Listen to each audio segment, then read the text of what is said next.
বিসমিল্লাহির রহমানির রহিম। আসসালামু আলাইকুম everyone, welcome to Jewel channel. আজ আপনাদের মাঝে নতুন একটি স্পেশালিস্ট একটি ভিডিও নিয়ে আলোচনা করব। ভিডিওটি হলো নাকের ভিতর ঘা হলে টু টপ মেডিসিন। দেখেন এভরিওয়ান, এটি একটি গুরুত্বপূর্ণ একটি ভিডিও। নাসিকে ঘা একটি চর্মরোগ। এই রোগ দেখা যাচ্ছে যে আমাদের সকলেরই কম বেশি দেখা দেয়। ইয়া হওয়ার কারণ হলো আমাদের মাঝে যদি উপদংশ দুর্জনিত যদি কোনো কারণ ঘটে থাকে, কিংবা আমাদের মাঝে ঘন ঘন সর্দির প্রবণতা যদি লেগে থাকে, এর ফলে অনেক সময় আমাদের মাঝে এই নাসিকা ঘা রোগটি এক এবং উভয় নাকে দেখা দিতে পারে। সো এভরিওয়ান, এই রোগটি আমাদের মাঝে হলে আমরা হোমিওপ্যাথিতে যে চিকিৎসা গ্রহণ করতে পারি। যেমন দেখা যাচ্ছে যে একজন ব্যক্তির যদি এক এবং উভয় নাকে যদি ঘা হয় এবং ব্যথা করে, জ্বলে এবং সহজে সরতে চায় না, এসব লক্ষণে আমরা হোমিওপ্যাথিতে যে ওষুধটি খেতে পারি সেটা হলো ল্যাকেট 30। আমরা 2 ফোঁটা করে সকাল বিকাল 2 বার সেবন করতে পারি।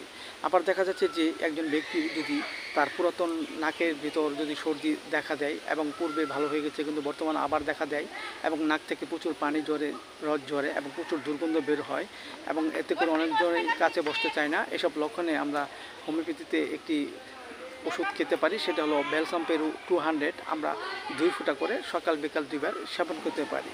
এতে করে আমাদের মাঝে যে নাকের ভিতর যে ঘা যে রোগটি দেখা দিয়েছে তা আস্তে আস্তে ভালো হয়ে যাবে এবং আমাদের মাঝে সুস্থ বোধতা ফিরে আসবে। এভরিওয়ান, ভিডিওটি কেমন লেগেছে যদি ভালো লাগে অবশ্যই আপনারা কমেন্টস করে জানাতে পারেন, লাইক দিতে পারেন এবং সাবস্ক্রাইব করেন এবং আমার এই ভিডিওটি সবাই শেয়ার করে দেবেন। সবাই ভালো থাকেন। Thank you so much.